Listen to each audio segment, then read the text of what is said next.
If you didn't know, this is a coffee brewing method called a drip or a pour over, depending on where you live. You grind up a bunch of beans and you put them in a paper filter and then you pour hot water over them. And it shows up a lot in anime.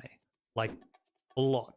Now, depending on where you grew up, that actually might sound really normal, but if you grow up in an espresso-focused country like me, it seems weird.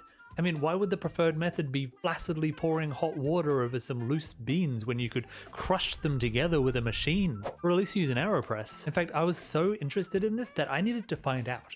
I needed to find out why Japan uses this brewing method. And to find out, we need to go way back.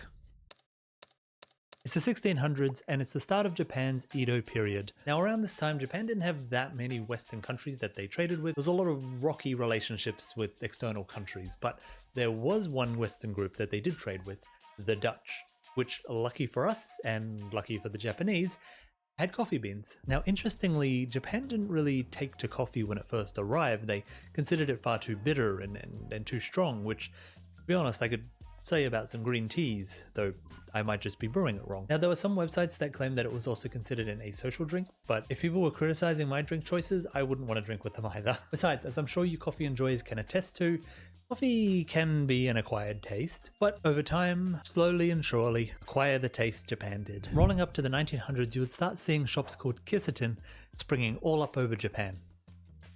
Is it actually, how's that pronounced? Kisaten. Kisaten. Kisaten. Kisaten. Kisaten. Now originally these shops were actually tea houses. In fact, the name itself translates to tea drinking shop. But it wasn't that long before they started selling coffee as well. In fact, that's basically what they're known for now. They're just cafes now. Now, there were variations of kisaten. Some were more casual, some were more fancy and upmarket, but the core of all of them was this idea of quality coffee above all. It was about the art and the formation of beautiful coffee that had strong aromas and complex flavors. They were a premium option, a little expensive.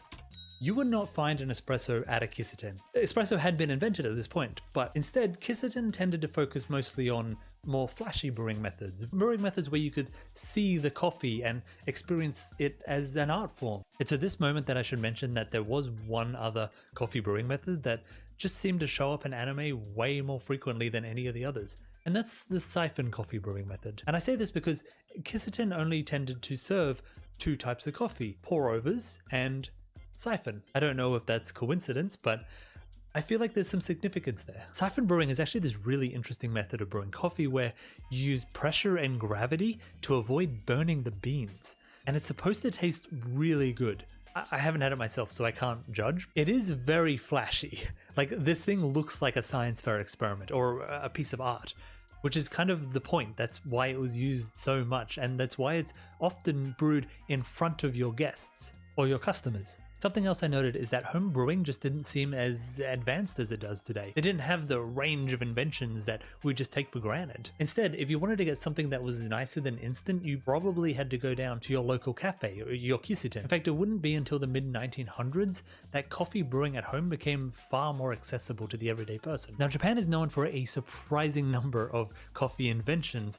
The nail drip, the drip bags, the infamous canned coffee. But the one that shines above all of them, that is probably one of the most known, well celebrated pieces of coffee technology there is the Harrier V60. Which, if you're into coffee, you probably already knew what I was going to say, and it should come to no one's surprise that it's for making drip coffee. In fact, the V60 is such a successful piece of technology that at the World Brewers Cup, an international coffee brewing competition, which is a real thing by the way, it was the tool of the winner 6 times. And the competition has only been running for 11 years at the time of making this. In fact, that's over half the winners that have used the V60. That's impressive. That's something to be proud of. I mean, is it any wonder that Japan has such a love for drip coffee when it was part of the foundations for modern social spaces? When it goes on to the international stage to win awards, I guess that makes sense why it would be so ingrained in their culture. And of course, being part of the culture means that it would be shown in artwork that depicted that culture, like anime. Did you watch the first season of Oshinoko? Well, if you did, I made a video about the 10 things you probably missed.